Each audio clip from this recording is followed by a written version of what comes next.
Register घेतलं.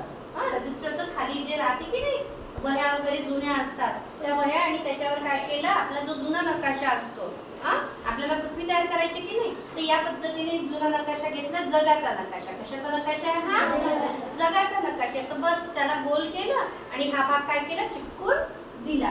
त्यानंतर काय झालेलं आहे याच्यामध्ये आपली अशी पृथ्वी फिरते आणि यामध्ये काय दिलेले आहे पहा असे तास दिलेले आहेत. दिसते अंश आणि वर आहे तास. त्याच्यामध्ये पहिला दिलेला 0 दिसतोय तुम्हाला सगळ्यांना. म्हणजेच आपण पूर्वेकडे गेलं तर 1-1 तास वाढत जाते, पश्चिमेकडे गेलं 1-1 तास कमी होत जाते असा त्याचा अर्थ आहे. बघा किती दिलेलं आहे 0 ते 24.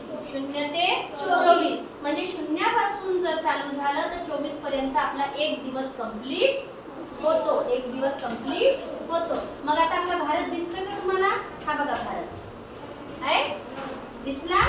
हा इथे भारत आहे. म्हणजेच भारताच्या पश्चिमेकडून गेलं की हे देश मिळतात, तर पूर्वेकडे गेलं की या पद्धतीने हे देश येतात. तर याच पद्धतीने आपली पृथ्वी फिरत असते. आपली पृथ्वी कशी फिरते? पश्चिमेकडून पूर्वेकडे अशा पद्धतीने आपली पृथ्वी फिरते. पृथ्वीचा संबंध आपण याच्याशी लावू शकतो आणि यातून आपण शिकू शकतो. यातले खंड कसे आहेत बघा.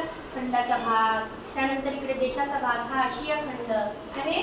दक्षिण अमेरिका, उत्तर अमेरिका या पद्धतीने ही आपली अशी पृथ्वी फिरत असते आणि आपण देशाचा समुद्राचा अंदाज लावू शकतो. याच पद्धतीने रोशनी वारे सुद्धा वाहतात. काय वाहतात? वारे वाहतात. जे तुफान येतं, भूकंप आपलं हे येत असतं काय म्हणते त्याला एल निनो वारे, जोरदार वारे आले म्हणते, सुसह्यतेचा वारा आला, तुफान आ गया म्हणते की नाही असं. तर ह्याच गतीने जे पृथ्वी फिरते तसेच वारे येत असतात आणि त्याच्यामुळेच आपले सगळे तुफान जे म्हणतो आपण सुसाट्याचे वारे, सुनामी यासारखे येत. समजलं? कराल मग हे असं प्रयत्न करा. ठीक आहे.